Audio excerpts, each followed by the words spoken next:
Nós vamos ter um bate-papo hoje e o tema da live é o aconselhamento biográfico nas doenças persistentes.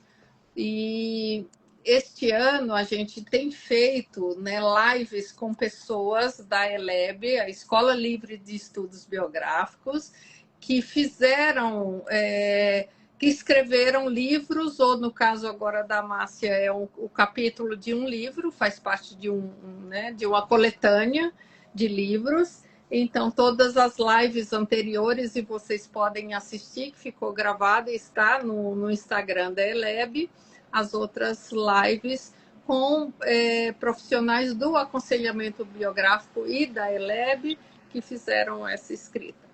E hoje a Márcia vai se apresentar daqui a pouco, vai falar sobre isso, sobre o tema, né, das doenças persistentes. Então, eu sou a Márcia Lucena, você já me conhece, todas as lives, uma vez por mês, eu estou aqui. E eu sou psicóloga, aconselhadora biográfica e faço parte da equipe da escola, da ELEB, e facilito essas lives aqui, conduzo essas lives sempre com outras pessoas, e eu gosto muito de fazer, às vezes, de forma bem natural, nesse bate-papo, para não ficar as coisas muito engessadas, né? E hoje nós vamos receber nossa querida mestra, a Márcia Della Negra, que vai se apresentar agora. Ok, Márcia, muito bom estar com você, né? Muito bom poder falar com pessoas, né? E com pessoas que a gente não consegue ver as pessoas, mas enfim, que a gente entende que se elas estão aqui é porque de alguma forma o que a gente vai falar talvez possa ajudar em alguma circunstância. Então, sim, eu sou Márcia Della Negra, eu tenho 77 anos e 10 meses. Falta pouco para chegar nos 78, falta bem pouco. Eu sou psicóloga, sou aconselhadora biográfica, sou docente e gestora da Escola Livre de Estudos Biográficos de São Paulo e fiz a minha formação no segundo grupo dessa escola. Hoje nós já estamos no grupo 23, e hoje temos outras escolas também além da nossa, né? Eu sou casada, também com o meu marido, também fez a faculdade de psicologia, mas nunca atuou como psicólogo. A minha filha mais velha, Maíra, é psicóloga, e a minha filha mais nova não é psicóloga, mas nasceu no dia 27 de agosto, que é dia dos psicólogos. Então, parece que tem uma Ela não saga familiar. escapou desse lugar também, aí, dessa influência. Ela Tem não uma escapou. saga familiar, né? E eu posso dizer assim, que o momento em que eu encontrei a formação em aconselhamento biográfico foi realmente uma virada na minha vida, que tinha feito uma vida acadêmica. Eu me sentia, desde muito criança, eu queria ser professora. Me formei em psicologia e logo fui ser docente em faculdade de psicologia. Mas aquilo chegou um momento que não tinha mais um significado na minha vida. E o destino se encarregou de fazer com que eu mudasse de cidade, mudasse de local, e na volta eu, de fato, encontrei aquilo que seria a tônica da minha vida daquele momento em diante. Então, isso foi por volta dos 44 anos de idade. Então, dos 44 até hoje, eu estou totalmente imersa no aconselhamento biográfico e grata por ter podido fazer essa formação e continuar formando pessoas dentro desse impulso. Acho que é isso, por enquanto. Excelente, excelente.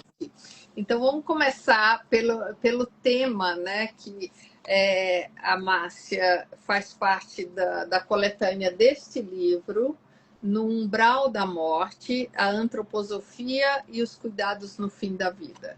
Então, uma coletânea de vários profissionais da antroposofia falando sobre esse tema, e a Márcia vai nessa abordar, né, a tua vivência com pacientes que, na época, com vivências com pessoas que estavam com câncer, né, na época. Sim. Conta um pouquinho dessa trajetória, Márcia, dessa. É, de fato, durante alguns anos eu trabalhei na Clínica Tobias, em São Paulo, que hoje não existe mais, mas era uma clínica antroposófica, e lá eu trabalhava basicamente com pacientes com câncer, e eu já tinha feito, na época, a formação em aconselhamento biográfico e já era docente da formação.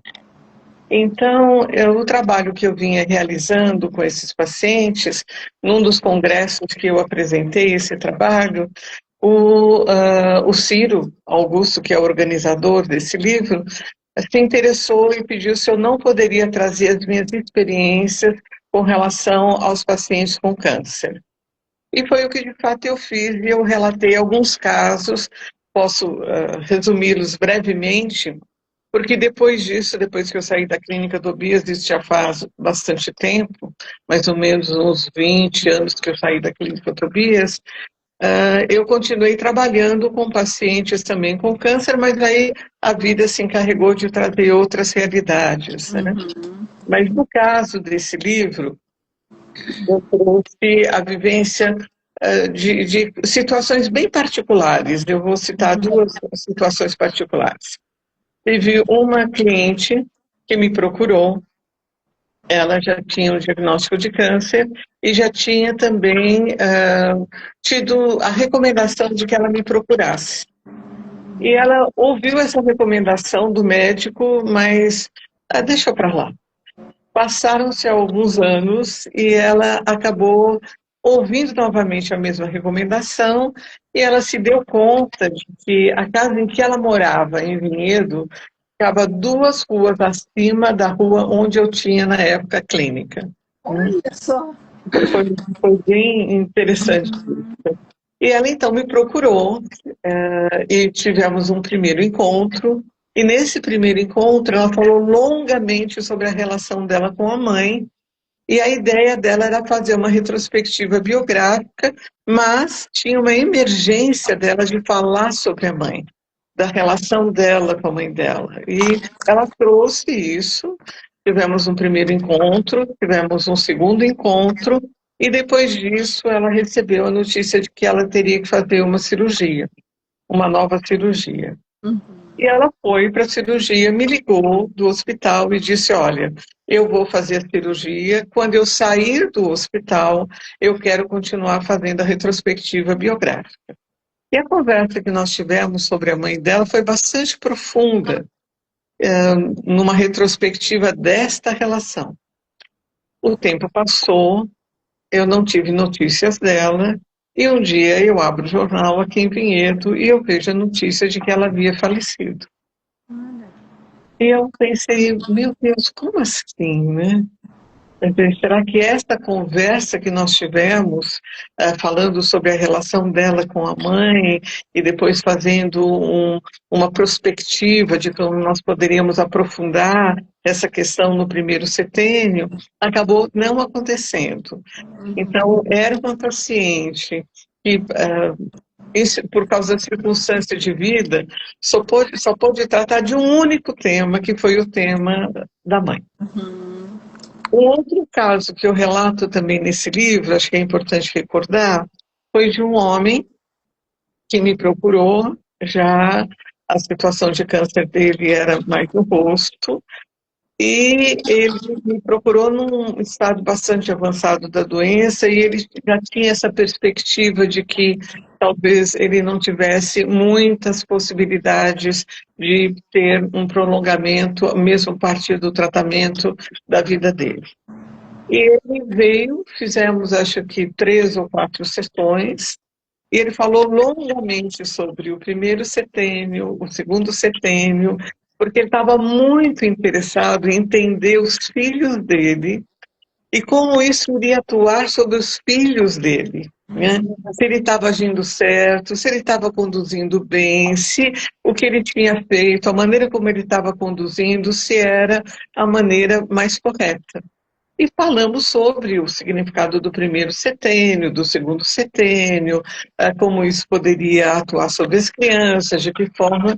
E ele veio, acho que em 3 sessões também, E depois dessa terceira sessão, a esposa dele me ligou dizendo que ele tinha falecido e que ela queria agradecer muito, porque ele tinha se sentido muito acolhido e com a imagem que ele ficou dos primeiros 14 anos da vida dos filhos, o tinha amparado muito nas decisões que ele tinha tomado de como conduzir os processos com os filhos. Bom, mas assim, nem todos os pacientes aconteceram, mas os pacientes que eu acompanhei mais de perto e que eu relato no livro estão todos no umbral da morte. Então, a primeira paciente sequer tinha uma perspectiva de que talvez a situação se desenrolasse como se desenrolou. O segundo paciente tinha muita clareza com relação a isso. E uma terceira paciente que eu acompanhei durante um longo tempo também veio a falecer. E eu posso dizer que, para ela, tiveram momentos muito difíceis para poder acolher as próprias circunstâncias de biografia. Mas a pessoa que me levou a desenvolver o trabalho com pacientes com câncer foi uma colega que fez a formação biográfica comigo, que também se chamava Márcia. E eu acompanhei durante toda a formação como colega, como amiga. E ela, em algum momento, me pediu que eu a acompanhasse até o fim. Eu fiz a retrospectiva biográfica dela, apresentei a biografia, que é um momento que a gente tem dentro da formação, e acompanhei-a também até o momento final, e o desejo dela era que todas as pessoas pudessem passar pelo aconselhamento biográfico, que todas as pessoas pudessem ver o que ela tinha visto na formação. E ela não queria ser uma aconselhadora biográfica, mas ela ter percorrido todo o caminho fez com que ela tivesse uma outra perspectiva da própria história de vida. E ela queria muito, e nós desenvolvemos um projeto. Esse projeto foi apresentado na época para a Clínica Tobias, mas devido a várias circunstâncias, esse projeto nunca pôde se colocar lá. Mas isso chegou para mim como uma missão de vida, né, que eu cumpri na Clínica Tobias durante vários anos, mas que depois, ampliando esse campo, eu pude ver que muitas das nossas questões problemáticas, que podem se revelar como doenças, mas podem se revelar também como transtornos, podem se revelar como problemas. Se você tem a possibilidade de fazer uma retrospectiva biográfica, você pode olhar de um ponto de vista diferente daquele que você sempre olhou. Bom, de forma geral, para citar o livro, que muitas vezes a gente fica olhando, né, para o tema. Eu estava conversando hoje com uma pessoa sobre isso, que às vezes a gente coloca uma lente de aumento nos nossos, em determinados acontecimentos dos nossos setênios, né? E aquela lente de aumento distorce, né? E amplia só aquele acontecimento. E muitas vezes na retrospectiva a gente tira aquela lente de aumento para que possa olhar o todo daquele setênio.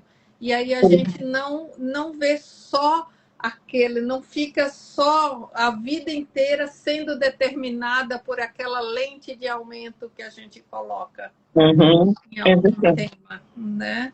É verdade. Muitas vezes tem um acontecimento que foi um acontecimento que nos marcou e fica na nossa memória durante muitos anos. E esse acontecimento pode nos levar a situações bastante semelhantes, em que a gente reage da mesma forma, né? Então, a gente reagir da mesma forma mostra que algo se cristalizou, algo se fechou ali. E cada situação é nova na minha vida. E cada situação, se eu acolho como se ela fosse a velha situação, eu não consigo sair dali, eu fico presa naquele mesmo fato. Fica num círculo que se repete, e quando as pessoas falam, eu não sei por que isso sempre se repete na minha vida. Né? Porque isso sempre acontece comigo. Isso sempre acontece comigo. É uma frase bem clássica, né? É uma frase bem clássica. E isso é algo que, por exemplo, eu estou aqui na minha sala, vocês estão vendo dois quadros aqui atrás, né? Sim. Mas esse é um ponto de vista, porque se eu virar para o outro, do outro lado da sala, é outro ponto de vista. Vocês jamais saberiam que eu tenho esses dois quadros na minha sala. Aham. Se eu mudar de posição, a visão é outra. E mudar de posição está dentro daquilo que a gente diz crescimento, desenvolvimento e aperfeiçoamento. Eu preciso crescer na minha habilidade de olhar para as situações da minha vida. E crescer significa eu me desenvolver. Quer dizer, me desenvolver é dar um passo em direção ao futuro, né? Depois eu tenho que aperfeiçoar, né? Porque a vida toda a gente vai encontrar mais um detalhe que a gente viveu, mais alguma coisa que eu não tinha percebido, né? E isso também é importante, né? A gente poder crescer, se desenvolver e aperfeiçoar. E a vida inteira, né? Não para. A vida inteira, não para mesmo. E aí, quando vem e quando acontece uma doença persistente, como olhar para isso dentro dessa perspectiva? Então, dentro da perspectiva antroposófica, né, a partir da qual a gente está falando, o meu organismo é o instrumento da minha alma, né? O meu corpo físico é um instrumento com o qual eu tenho para lidar no mundo. Se o meu corpo adoece, é porque em alguma instância da minha própria alma, da minha própria psique, a partir do meu pensar, do meu sentir, do meu querer, a partir disso teve então uma paralisia, uma parada, um bloqueio, alguma coisa que está parado ali. E aí essas doenças repetitivas, aquelas que sempre se repetem, que sempre me acometem, né, estão relacionados com alguma coisa também que se revela no corpo, que é a última instância em que a gente adoece, porque a gente adoece para poder se curar. Eu adoeço para me curar daquilo que me adoeceu. É isso, né? Meio às vezes as pessoas se surpreendem com isso. Por que eu adoeço? Eu posso me curar daquilo que me adoeceu, né?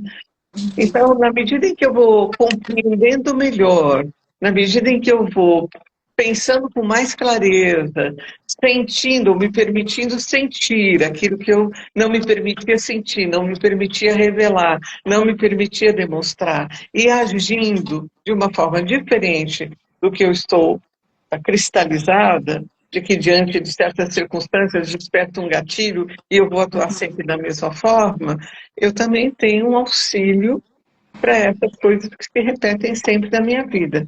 Sejam doenças, sejam transtornos, sejam dificuldades sociais, dificuldades nos relacionamentos.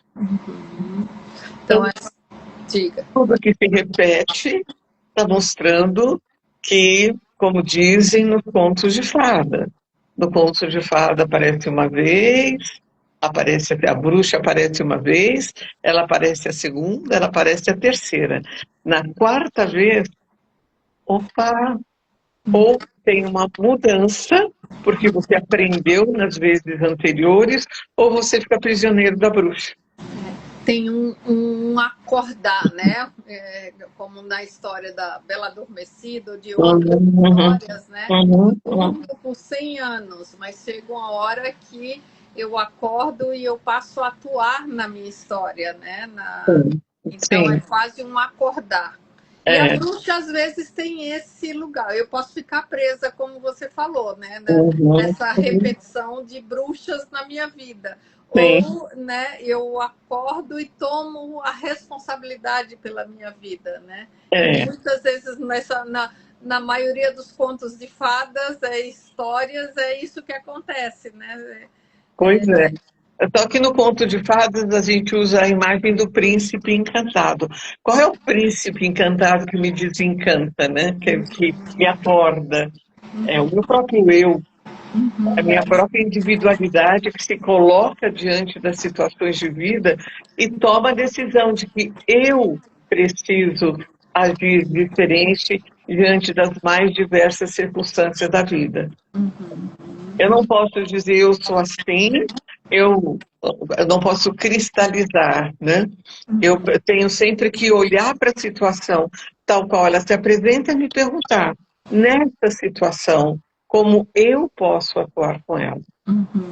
E a nossa tendência é, se algo me magoou, a minha vida inteira eu vou ficar presa nessa situação. Aí, Márcia, eu sempre dou um exemplo que você já ouviu 1000 vezes, que talvez valha a pena os meus alunos Ouvi de ouvirem, novo. já ouviram tudo isso. Eu tenho uma situação de quebra de confiança básica por volta dos 5 anos de idade, quando nós estamos fazendo uma mudança de casa, e aí uma vizinha mexe no nosso carrinho onde tinha os brinquedos, e naquela época a gente tinha meia dúzia de brinquedos, né? E ela pega um brinquedo. Eu estou no colo da minha mãe, eu estou olhando lá para trás, estou vendo isso, e minha mãe está olhando lá para frente, olhando para a mudança. Eu aviso minha mãe não faz nada, ela está ocupada com a mudança. Então, uma quebra de confiança com minha mãe. E aí, para mim, a imagem que ficou é minha mãe não fez nada. Durante muitos anos, minha mãe não fez nada. Durante muitos anos, a culpa foi da minha mãe. E num desses processos que a gente faz, eu me perguntei, espera aí, eu era filho do meio, e eu estava no colo da minha mãe, e eu tinha 5 anos. Mas eu tenho uma irmã mais nova, que tinha 3 anos. Não estava no colo da minha mãe. Eu tenho uma irmã mais velha, eu tinha 5, ela tinha 8. E ela também não estava no colo da minha mãe. Eu estava no colo da minha mãe. Primeira ficha que me caiu, então eu é que tenho a ver com essa história. E depois eu perguntei para minha irmã mais velha, se isso tivesse acontecido com você, o que você teria feito? Ah, você me conhece, né? Como uma menina que já apresentava um temperamento bem temperado, né? Ela já teria ido lá, pego a menina, tinha arrancado da mão dela, batido na menina. Ok, é o gesto dela. A minha irmã mais nova, o que teria feito? Aberto um berreiro daqueles, gritado tanto que minha mãe teria que ver. E o que eu fiz? Eu não fiz nada. Então, isso não tem a ver com minha mãe, isso tem a ver comigo. E a mensagem que eu recebi ali é: vire-se. Se você quiser alguma coisa, faça. A mensagem que eu dei para mim mesma, não foi que minha mãe deu. A leitura que eu fiz dessa situação. Se você quiser, você faça. Durante muito tempo na minha vida, é isso. Vire-se, não conte com ninguém. Você pode se cristalizar num ponto. Eu digo, não, não, não, eu faço tudo sozinho, não peço nada para ninguém. Nunca na minha vida pedi nada, não vou pedir nada para ninguém. Como assim? Tanta gente boa, capaz, competente, tanta gente com disponibilidade para me oferecer aquilo que eu preciso, que eu não sei, e que eu não conheço.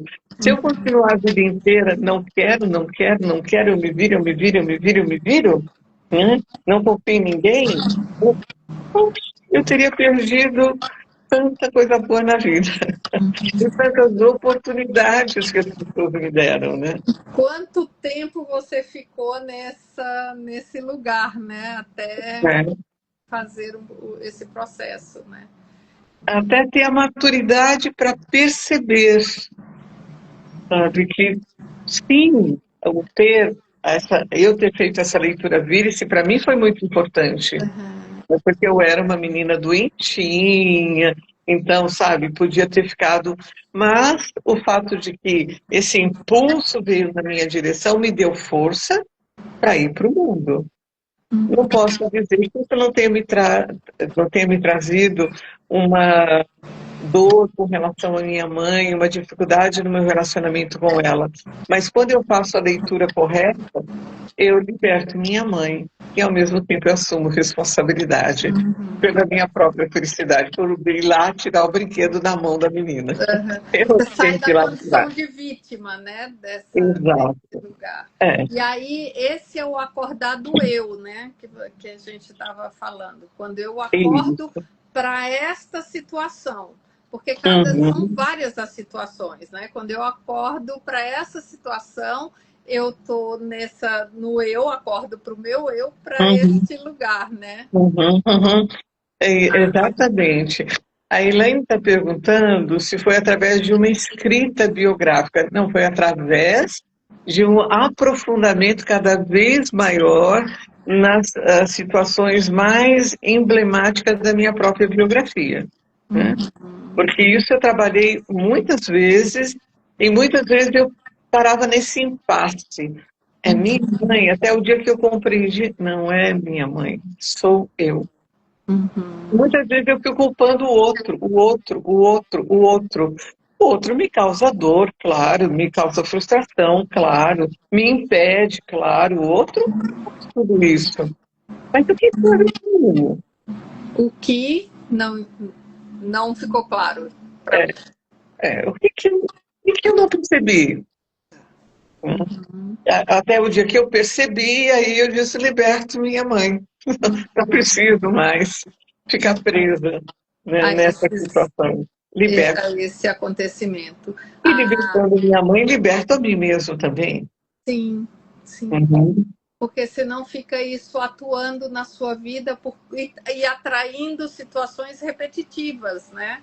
Para uhum, você. uhum, uhum. Sim, sim, sempre não posso confiar no outro, não posso aceitar do outro, sabe? Sempre numa situação que é uma situação, na verdade, de arrogância diante da vida.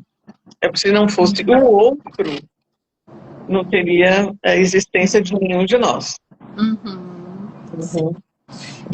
A da Casulo, Escola Waldorf, está dizendo que é tão bom te ouvir e que pena que vai ter que sair, né, para uma reunião. Mas não fique com pena que essa live vai ficar gravada e você vai poder ouvir e compartilhar ela com muitas outras pessoas, né? Mais tarde, quando a gente finalizar aqui. Uhum, uhum. Ó, E aí, no seu livro, eu sim, já ouvi, né, e você fala dos 7 processos vitais e a metamorfose de aprendizado com destino. sim, sim, Acho que é importante a gente falar aqui nesse lugar do que é o tema que é da live, que é as doenças persistentes, né? isso, isso. Então, fala um pouquinho sobre isso.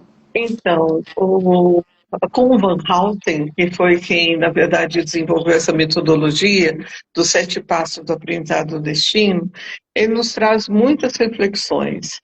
Uma das primeiras reflexões é que nós podemos passar pela vida achando que, bom, a vida é assim mesmo, não tem nada que eu possa fazer, né? Então, não tem nada que eu possa fazer. O que acontece, acontece e pronto.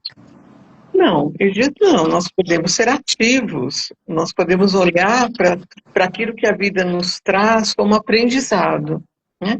Então, existe um aprendizado que mantém a nossa vida, né? São 7 processos que mantêm a vida, processos que a gente dá toda a manutenção para a nossa própria existência.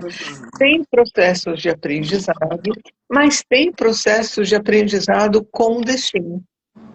E aprender com o destino é exatamente olhar e se perguntar: tem uma situação na minha vida que ela sempre me volta como algo que para mim é um enigma. E eu gostaria de trabalhar com essa questão. Quando eu me debruço sobre uma situação como esta, eu me proponho a aprender com essa situação. E quando eu me proponho a aprender com essa situação, eu posso ir caminhando no sentido de essa é a única situação que acontece na minha vida ou ela se repete, né? E ela se repete não exatamente igual, mas os sentimentos que me desperta, aquilo que eu faço, os pensamentos recorrentes que eu tenho, eles se repetem. Eu reconheço que tem uma assinatura minha aqui em vários acontecimentos semelhantes a esse. Sim, né? Eu posso olhar e dizer, olha, tem muitas. Normalmente, quando a gente começa a olhar dentro da formação, as pessoas dizem, tem muitas, né? Então, a gente pega todas essas situações que repetem. Qual é o tema dessas situações? que eu começo a perceber que existe de comum no tema dessas situações, né? E esse tema, eu posso olhar e dizer, isso é meu. Eu posso dizer, não, não, não, foram as pessoas que me fizeram isso. E essa fez isso, essa fez isso, essa fez isso. Mas então, como é que eu reagi diante dessa circunstância na vida? Né? Então eu começo a ver que, bom, é a cena que se repete, essas situações se repetem, tem várias semelhantes na minha vida e tem um tema que percorre todo eles. Ah, então tem a ver comigo? Eu vou ter que assumir responsabilidade? Sim, porque o outro eu não posso mudar, né? O outro eu nunca posso mudar. Posso ser ilusão, mas não posso mudar. Então isso tem a ver comigo. Quero fazer algo com isso que tem a ver comigo. Eu quero assumir responsabilidade e dizer que eu é que tenho que fazer alguma coisa com relação a isso. E quando eu tenho que fazer alguma coisa com relação a isso, é esse despertar do meu próprio eu, né, que me diz, bom, eu reconheço que isso tem a ver comigo, mas será que eu tenho forças para assumir que isso é minha responsabilidade? Muitas vezes as coisas são bastante difíceis e eu posso espernear, né, como uma criança que eu não quero, não me fala, não quero saber tal. E muitas vezes você pode ter que parar um tempo para que a pessoa possa elaborar no âmbito do pensar, do sentir e do agir dela essas situações. Mas e depois disso, o seu trabalho é por começar a observar a sua ação na sua própria vida, se auto-observar, você passa a ser o sujeito de estudo, de observação de você mesmo, e tendo feito esse caminho de observação, você pode começar a escolher em que situações você sabe que o gatilho é despertado e como você pode estar vigilante para que você se comporte de forma diferente. Então, a gente tem, aonde que a gente vai olhar? Vamos olhar nas nossas relações, né? E vamos olhar na nossa atividade profissional e vamos perceber que existe aí aquilo que a gente chama de duplo, algo que é mal trabalhado em mim, que diz respeito ao meu temperamento, que diz respeito ao meu caráter, que diz respeito às forças que eu carrego como individualidade, que não estão trabalhados e restos ainda de outras encarnações que atuam sobre mim e que eu não tenho consciência de como atua em mim, como o que atua em mim atua no outro e desperta no outro também os aspectos que não estão bem trabalhados. Então, o que a gente fala, bom, para que a gente vai fazer isso, né? Muitas pessoas perguntam, para que eu quero saber tudo isso? Porque nós temos um compromisso em dois âmbitos, o compromisso conosco, com a nossa própria individualidade, de entrar num caminho de conhecimento, eu busco conhecer, eu busco me desenvolver, eu busco me aperfeiçoar, mas também no âmbito da vida social. Olha, quantas tragédias ou quantos mal-entendidos a gente cria no nosso dia a dia, ou cria nas relações, por não sabermos de fato o que eu desperto no outro, que o outro desperta em mim. Então, quanto a gente tem que buscar uma vida social agradável. Agradável não para sermos bonzinhos e simpáticos, não, mas uma vida social em que a gente acolhe as diferenças. Né? E acolhe as diferenças porque é da diferença que o mundo se faz, não é da semelhança. Sabe? Então, se a gente dizer, encontrei a minha alma gêmea, pode ser bem confortável, mas eu prefiro encontrar alguém que me desafie, né? Alguém que me abra, né? Ao invés de me fechar. Então, assim, dentro de uma visão geral dos 7 passos, o que a gente busca é ser o senhor do próprio destino e poder atuar sobre essas forças do destino transformando aquilo que a gente consegue transformar. Uhum. Então, se eu conseguir a vida inteira, eu não preciso de ninguém, vou viver numa caverna, vou me isolar. E se eu disser que eu preciso do outro, que a minha existência só se valida na relação com o outro, Uhum. aquilo que eu realizo para o outro. Sim. E aí, de novo, aí vem o título do livro da doutora Gudrun, Como Tomar a Vida nas Próprias Mãos, né? Sim, sim, sim. E tomar a vida nas próprias mãos não é uma arrogância, é assumir responsabilidade pelo seu trabalho, né, por aquilo que você tem que fazer no seu caminho de autodesenvolvimento. Desenvolver a si mesma para poder, de alguma forma, sendo a pessoa que você é, independente do diploma que você tem, da formação que você tem, do que você faz, não importa. Quer dizer, é você desenvolver a si mesma para que você crie em torno de você um ambiente social que seja de diálogo, não de confronto, não de destruição do outro. E aí, já caminhando para a gente começar a fechar, eu queria que você contasse de forma resumida, e eu sei que pode ser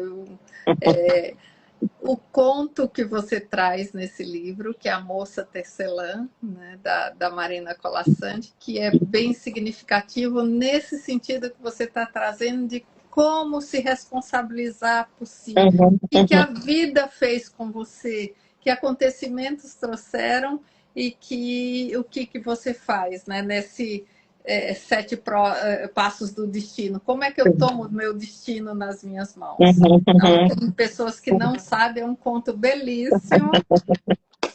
É belíssimo mesmo, ele está resumido, porque era uma condição, porque faz parte de uma coletânea, então não podia ser o conto inteiro, né?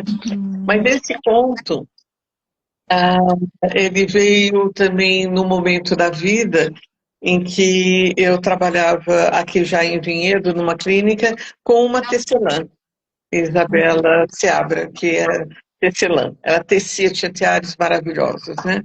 E ela me apresentou esse conto. Então, esse conto é o seguinte: tinha uma tecelã que tecia, e tudo que ela gostava era de tecer. E nesse momento de tecer, ela começou a se sentir muito só. E em algum momento, ela começou a tecer um companheiro para ela. E ela teceu esse companheiro então veio, ele era lindo, ele usava chapéu, ele era um perfeito príncipe, né? Desses príncipes, então, que a gente busca no mundo e a gente tece e cria, e ela teceu e criou. E quando esse príncipe entrou na vida dela, esse príncipe, então, começou a manifestar os seus desejos. E ele tinha desejo de ter cavalos, e depois ele tinha desejos que foram se ampliando cada vez mais. E com esses desejos se ampliavam, e ela tecia. Então ela teceu os cavalos que ele queria. E depois ela teceu o castelo que ele queria. E depois de tecer o castelo que queria, ela teceu a torre onde ela deveria ficar, tecendo para poder atender todos os desejos que esse príncipe manifestava a ela. E durante muito tempo ela foi feliz, mas essa torre, naquele isolamento, tecendo sem parar, atendendo a todos os desejos, houve um momento em que ela pensou que aquilo tudo não fazia nenhum sentido mais. Então ela começa a destecer. E ela vai destecendo, e ela desce a torre, e ela vai destecendo, e ela vai destecendo, e vai destecendo, e tem um momento em que o príncipe percebe que ela está destecendo tudo que ela havia tecido, mas quando ele vai fazer algo, ela destece finalmente o príncipe. E quando ela destece, ela está livre, novamente, diante do seu próprio criar. O conto é muito mais bonito do que isso, vale a pena procurar esse conto da Marina Colasanti, porque em todos os seus detalhes ele é precioso. Então, quando o nosso eu não está lá, a gente segue uma vida guiada pelo mundo externo. Quando o nosso eu, a nossa individualidade acorda para a vida, a gente vai tecer aquilo que a gente tiver. E destecer E aquilo que não destecer, serve mais, né? exatamente. E, e, as, E destecer é olhar para a vida de um outro ponto de vista. e às vezes uma das formas de destecer a vida é a doença, né? É, é. Para te Não é? curar daquilo que te adoeceu. Uhum. Então, a doença tem um papel importante na vida humana hoje. E a doença te coloca num estado em que você precisa do outro, alguém precisa cuidar de você, alguém precisa fazer por você. Então, a gente entra nesse estado de que eu sozinho não consigo, o que é bom, porque aí é o momento em que eu abro a porta, não só para aquele que vem de fora, para as pessoas que estão à minha volta, que podem me cuidar de mim, mas eu abro uma porta também para aquilo que nós chamamos do eu superior, dessa voz interior que muitas vezes nos guia, dessa voz interior que muitas vezes está calada porque nós não queremos ouvir, mas que pode ser ouvida se nós criarmos espaço para tanto. Muito bem. Uhum. Estamos chegando ao fim desse tema. A gente ficaria um pouco mais e um pouco mais falando desse tema, né? Então, trazer para você assim, o que mais, ou que considerações, eu não sei se vocês que estão nos assistindo têm alguma pergunta, tem algum tema que é interessante, aproveite 1, 2, 3 para poder fazer, que a gente vai partir para esse encerramento, né? Dessas doenças persistentes como uma forma de... a gente está falando de acordar esse eu, né, para algumas questões, algumas que muitas pessoas têm essa fala, né? Essa doença foi, por mais às vezes doenças que são difíceis de lidar, ela diz, hoje eu sou uma pessoa melhor, hoje eu sou uma pessoa diferente, né? Que ela modifica a vida a partir disso, né? Sim, sim. E eu ouvi muitas vezes as pessoas me dizendo isso, né? Dizendo, foi a melhor coisa que me aconteceu. Obviamente não foi a doença em si, mas foi o espaço que abriu para essa pessoa olhar para si mesmo e se perguntar, por que eu adoeci? Por que isso aconteceu comigo? Não, Para porque não quê, para né? que isso aconteceu comigo. A primeira pergunta é por quê? E depois, no caminho de compreensão, as pessoas chegam no para quê. E o para quê é difícil de responder, porque muitas vezes a pessoa está tão presa na dor ainda, e não é uma crítica, é uma realidade, muitas vezes a gente fica presa na dor durante um longo tempo da vida, e o para quê é difícil de encontrar, mas o para quê existe, né?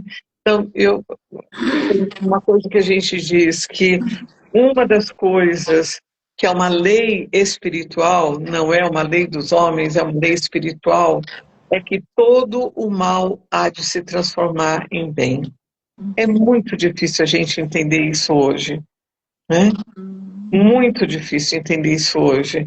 Mas é algo que a gente pode, a partir do entendimento do que significa o perdão, mesmo nas situações mais difíceis da vida, não é perdoar ao outro, no sentido eu te perdoo, mas é um mal que me foi causado, retirou algo de mim, retirou algo do mundo. Eu devolvo ao mundo aquilo que foi perdido por mim, ou aquilo que foi tirado do mundo.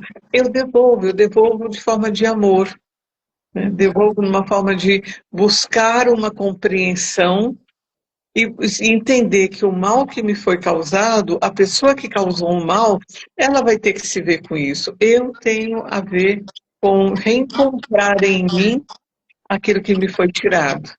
E normalmente o que foi tirado é o respeito à minha dignidade. Uhum.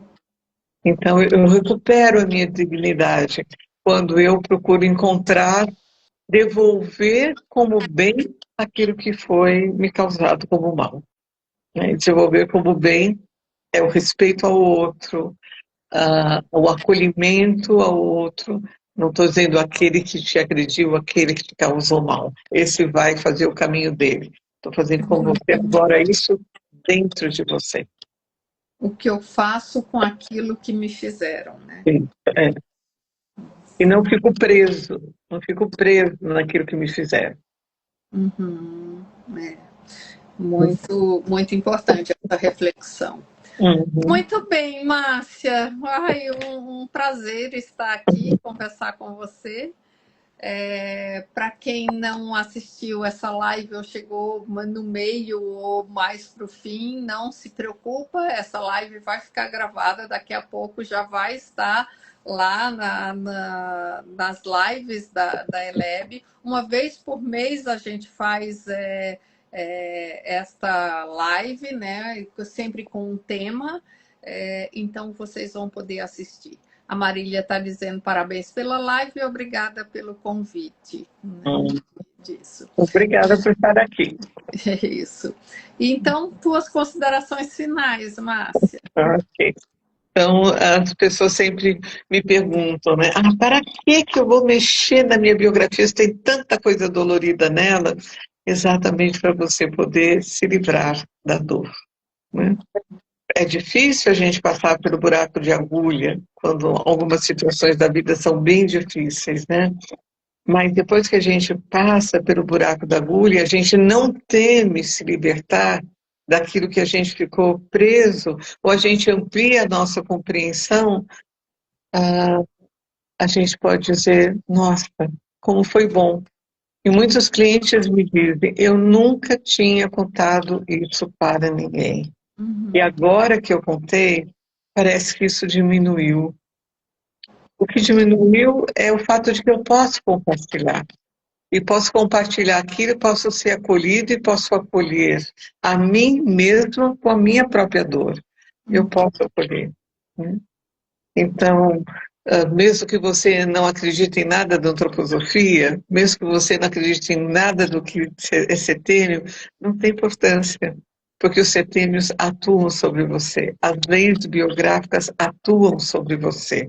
Se você conhecê-las, você vai dizer, não, mas se você não conhecê-las, ela vai continuar atuando sobre você e vai continuar trazendo momentos em que você pode realmente caminhar, dar um passo além, ainda que você não saiba nada sobre as leis biográficas. Assim como a lei da gravidade. A gente não precisa acreditar. Ela está aí, ela atua. muito bem. Recado dado. É, Muito grata, Márcia, é sempre um prazer, então, estar aqui com você, te ouvir, e tenho certeza, eu acho que já me veio aqui, assim, nossa, tem esse tema que ela tocou aqui, já vou fazer depois o convite para uma outra live com esse tema, então, mais para frente a gente vai conversar. tá bom. Márcia, querida, muito obrigada por todo o trabalho que você faz e pela excelência com que você faz. Eu te Eu que agradeço agradeço sempre muito. a Obrigada, querida. oportunidade de estar aqui. Eu me desenvolvo aqui também, me desenvolvi muito. Então é uma oportunidade também. Obrigada. Obrigada a todos que nos assistiram. Compartilhe essa live com quem você acha que pode se beneficiar com alguma reflexão, com alguma coisa. Divulga a Eleb, segue a Eleb. E estamos aí. Tem sempre grupo de estudo sendo divulgado, tem sempre algumas atividades aí que são divulgadas. Então, muito obrigada mais uma vez e boa noite a todos. Boa noite. Tchau, Tchau, tchau. tchau.